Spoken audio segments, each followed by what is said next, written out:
এটা একটা রান্নাঘরের কাজ হচ্ছে। দেখুন, এটা অ্যালুমিনিয়াম চ্যানেল 2-1 বার দিয়ে আমরা প্রথমে মাপ করে কেটে টেক্সচার করা হয়ে গেছে। টেক্সচার জাম করে আঠা দিয়ে স্ক্রু দিয়ে জাম করে দেওয়া হয়েছে। জাম করে দেওয়ার পরে আমরা মাপ নিয়ে পাল্লাগুলো রেডি করে নিয়েছি। পাল্লা ফিটিং করা হচ্ছে। পাল্লা ফিটিংয়ের পরে আমাদের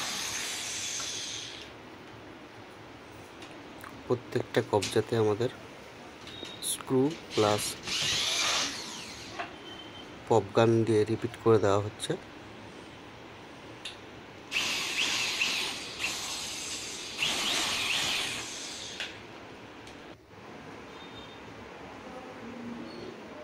দেখুন, পপগান দিয়ে প্রত্যেকটা রিপিট করে দেওয়া হলো।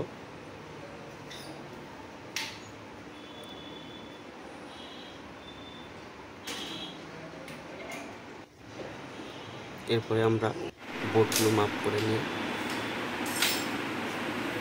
ফিটিং করা হয়েছে। পাল্লাগুলো দেখুন কত সুন্দর হয়েছে। তারপরে আমরা ম্যাগনেট লাগিয়েছি। ম্যাগনেট প্লাস হ্যান্ডেল লাগানো হয়েছে। যেখানে যা গ্যাপ ছিল কোনো গ্যাপ নেই, গ্যাপ ভরাট করা আছে। দেখলে বুঝতে পারবেন। এর উপরে একটা পেপার আছে। এই যে লেখাগুলো দেখতে পাচ্ছেন, লেখাগুলো থাকবে না। পেপারগুলো প্রত্যেকটা পাল্লার পেপারগুলো তুলে দেওয়া হবে।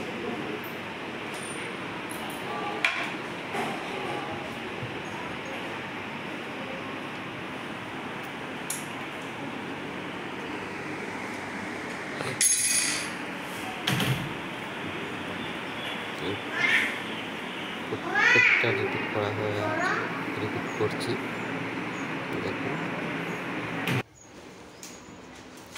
দুটো জালি লাগানো হয়েছে খাবারের জায়গায়। এরকম পেপার তুলে দেওয়া হচ্ছে আমাদের পাল্লা থেকে। পেপার তুলে দিলে দেখতে আরও সুন্দর লাগবে।